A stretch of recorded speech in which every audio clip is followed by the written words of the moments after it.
Hello, this is 2008 Highlander and I just replaced the valve cover gasket and I wanted to share my experience since there is very little information on YouTube how to do this stuff. There are some tutorials I combined tutorials from Car Care Nut who replaces spark plugs and he gives like a detailed explanation how to get to the state where I am now, where the air intake is taken off, where you can see the entire thing, but there is no video on how to actually remove the valve cover, especially the rear one. There are no problems with the front valve cover. The rear one is a challenge. So as I said, I already replaced the cover or the gasket. You can see that blue line under the cover. That's the new gasket. So there were several gotchas I wanted to share with. There are some videos. I combined my information based on that Car Care Nut spark plug replacement video, and few Toyota Camry videos that are on the YouTube as well. They're not extremely informative, but give me some information. So yeah, to do the work, you will need some tools there. So make sure you have like different extensions, or ratchet and different extensions for it. It would be extremely useful to reach to some of the bolts in the back. Then you will need a 10 millimeter socket, a small socket, and a deep socket. I also had in some places it was extremely useful to use a smaller ratchet. Mine is a set from Costco. It's like there's a set that has a bunch of ratchets. All come from there. So this tool also would be extremely useful to get to some bolts. There were a couple of bolts I had to use this tool for. Also, the wrench on 10 millimeters ratchet wrench. That's also useful. And some other tools too. So most of the bolts are 10 millimeters. There's some 17. There's a few 12 millimeters as well. So get your tools prepared before you do the work. Okay, so let's see. All right, so the parts that I had to buy, I got this gasket from Valve Pro, and this is a part number. There's also this one for the intake, and this one is a throttle body gasket. These are the gaskets I got. I'm gonna install this too when I assemble everything back. So about this one, there'll be obviously two gaskets, and you will see a figure of 8 gaskets, little gaskets. You will easily find them where they need to be put in. And there are also two types of O-rings. One of them, the smaller one, goes for the oil ring. You will find it there very easily. The other one, it's in the shape of a cake. It's a little bit harder to find it where it belongs to, but we discovered that it actually goes for this top bolt. Because there are some videos on YouTube and people are like, what is this for? We don't know. So this is what this gasket is for. Okay, so another advice would be start with the front.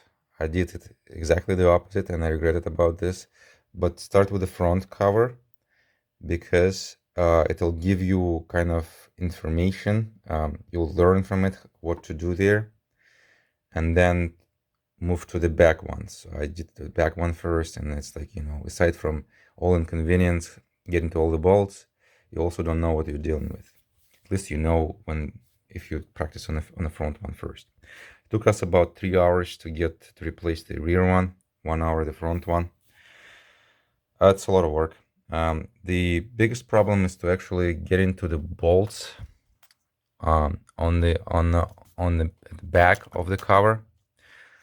So they are accessible. It's just extremely inconvenient. So one thing that I found, just by trick, just put a 2x4 like this, just cut it to the size of the bay, because you'll be nose diving a lot to get to those bolts.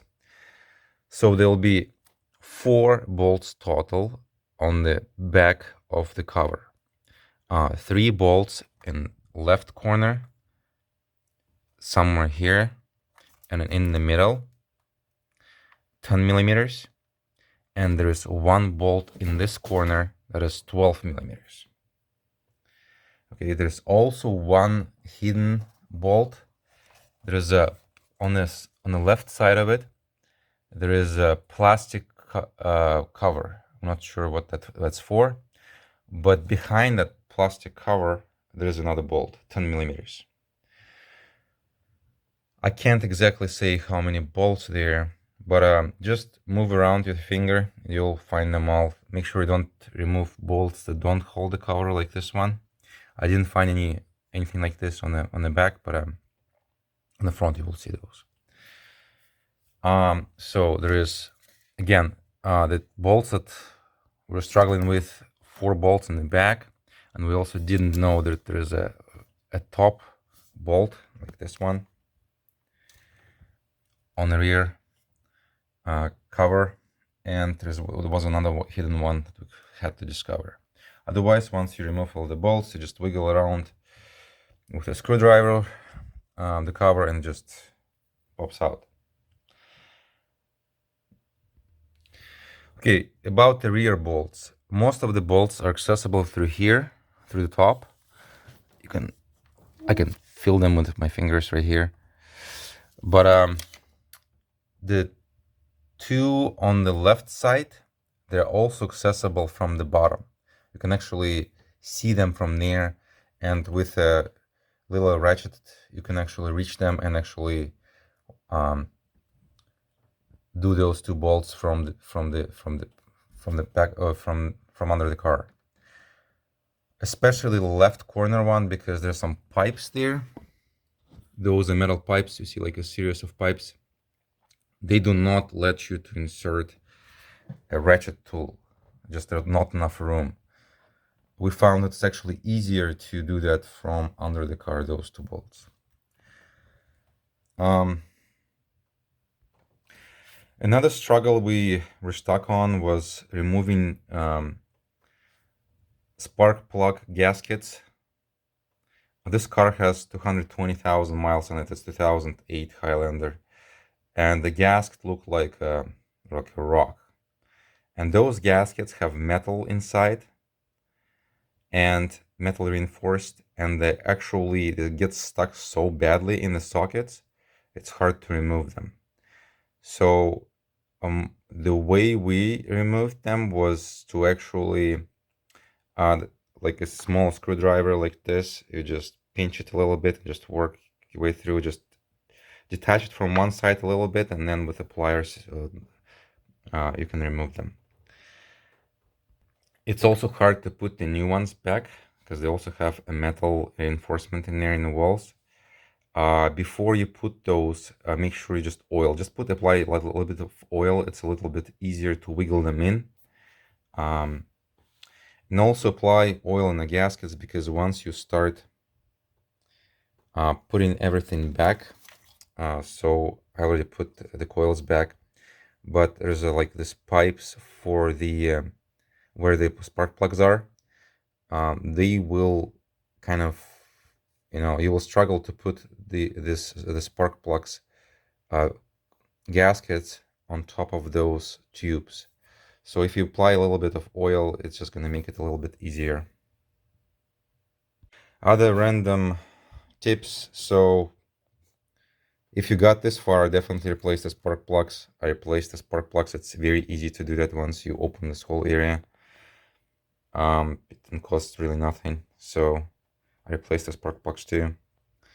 Also, there's a lot of things that you will need to disconnect, and my system is every single bolt that I unscrewed, I put it back, and most of those bolts are 10 millimeters, and I marked them, what I'm dealing with. So somewhere this one is D, somewhere on the other side there's something that's marked as D. It'd be easier for me to find how to assemble it back. And that's which I'll be doing now in a few minutes. Torque specs. There is, I believe, for this 10 millimeter bolts, you can find it online too. It's 10 Newton meters, so which is about 7-8 foot-pound. For the 12 millimeter bolts on the valve cover is about 15 foot-pound. So that's what I torqued it to. All the 10 millimeters I'm torquing with 10 Newton meters, and all the 12 millimeters I'm torquing with 15 foot-pound. And that's pretty much it. I can give a report once I assemble everything, if there are any gotchas there, but hopefully not. Yeah, so I'll leave a reference to the car care nut guy's video. It's car care nut channel, extremely good guy who explains how to fix Toyotas. And the video name is Spark Plug Replacement 2008 Highlander. Good luck with the repair.